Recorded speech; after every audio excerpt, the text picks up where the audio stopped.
यहाँ पे सवाल है कि सर मरने का डर लगता है, हार्ट अटैक का डर लगता है।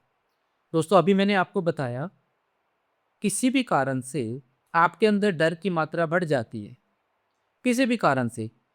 तब जब डर की मात्रा बढ़ती है तो डरने का तरीका सबका अलग-अलग हो सकता है। किसी का गाड़ी को लेकर हो सकता है, किसी का बाहर जाने को लेकर हो सकता है, किसी का लोगों से संबंधित हो सकता है, किसी का डेथ से संबंधित हो सकता है, किसी का हार्ट अटैक से संबंधित हो सकता है, किसी का साँसों से लेकर हो सकता है। मतलब हर इंसान ने डरने का एक अलग तरीका बना लिया है। अब नॉर्मली ये डर का तरीका बनता कैसे है वो ध्यान से सुनिए। जैसे आपको मान लो हार्ट अटैक का डर लग रहा है। क्यों लग रहा है डर? इसके 2-3 कारण हो सकते हैं, इसको ध्यान से समझ लीजिएगा। इसका एक कारण रहता है, बड़ा कारण क्या रहता है कि मान लीजिए आपकी ना फैमिली में किसी को प्रॉब्लम रही है। ऐसी प्रॉब्लम जिसमें उनको भी डरने की आदत थी, मम्मी-पापा को, दादा-दादी को, उनको भी डरने की बहुत ज़्यादा आदत थी। उनकी दवाइयाँ भी चली हैं, इलाज भी चला है उनका कि इनको यार बहुत ज़्यादा डर लगता है, बेफालतू डरते रहते हैं। तो अगर ऐसी सिचुएशन है तो मतलब क्या है कि उनके अंदर से डरने की आदत आपके अंदर आ गई।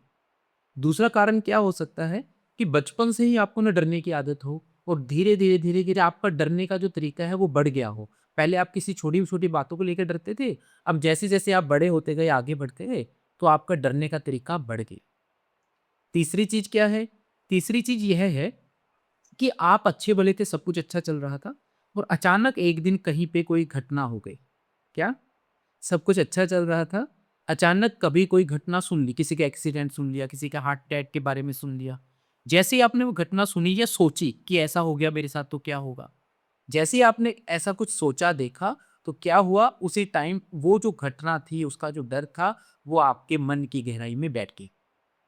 जैसे ही वो आपके मन की गहराई में बैठ गया, वो उसके बाद आप उसके ऊपर चिंतन करने लगे। जैसे चिंतन करने लगे तो वो धीरे-धीरे, धीरे-धीरे मन के अंदर हमारे नेगेटिव न्यूरॉन भी बढ़ने लगे और मन के अंदर, मन की गहराई में हमने एक डर की दुनिया भी बना दी। ठीक है? तो अब क्या हुआ कि वो जो विचार था वो मन के अंदर एक जगह बना चुका है। समझ लीजिए एक बीज की तरह आपके मन में बैठ चुका है और वो धीरे-धीरे बढ़ता जा रहा है और आपको बहुत सारे जो डर है वो लगते जा रही हैं। अब कुछ लोग क्या करते हैं, एक ही डर को पकड़ के बैठे होते हैं। जैसे मान लीजिए किसी ने हार्ट अटैक का डर पकड़ लिया। अब उसका सारा कॉन्सन्ट्रेट हार्ट अटैक पे रहेगा कि हार्ट अटैक ना आ जाए, हार्ट अटैक ना आ जाए। सारा दिन फोकस छाती पे रहेगा, छाती में जकड़न महसूस होगी और किसी का भी सुन लेंगे कि उसको हार्ट अटैक हो गया तो खुद बीमार हो जाएँगे। हुँ? तो इसके मतलब क्या है, मैं पहले भी बता चुका हूँ, मन के अंदर डर की मात्रा बढ़ चुकी है, जिस कारण से आपको किसी भी प्रकार का डर लग सकता है और कारण मैंने आपको बताया कि या तो आपके फैमिली में हो सकता है, बचपन से हो सकता है और या फिर आपके साथ कोई घटना हुई है और घटना के बाद आपके साथ ये चीज़ होना शुरू हुई है। तो तीनों ही क्षेत्र में हमें अगर ठीक होना है तो क्या करना पड़ेगा? पहले तो मन की दुनिया के अंदर जो बहुत सारे आप एक कल्पना बना चुके हो डर की, उससे बाहर आना सीखना पड़ेगा। मन को शांत करना सीखना पड़ेगा। मन के अंदर जो नेगेटिव न्यूरॉन बन चुके हैं उसको डीएक्टिवेट करना होगा। और अगर और अगर वो घटना जो है आप आज भी दिमाग में बैठी हुई है उसको रिमूव करना सीखना होगा। इसके अलावा अगर आपके फैमिली में किसी को प्रॉब्लम है, मान लो ऐसी प्रॉब्लम रही है, तो हो सकता है ऐसी सिचुएशन में हमें साथ में थोड़ी बहुत दवाई भी लेनी पड़ सकती है। और अगर फैमिली में किसी को दिक्कत नहीं है, तो संभावना ये रहती है कि आप बिना दवाई के भी ठीक हो सकते हो।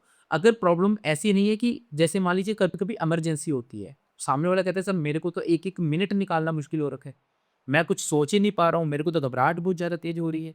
तो ऐसी सिचुएशन में हमें दवाई देनी पड़ती है शुरुआत में।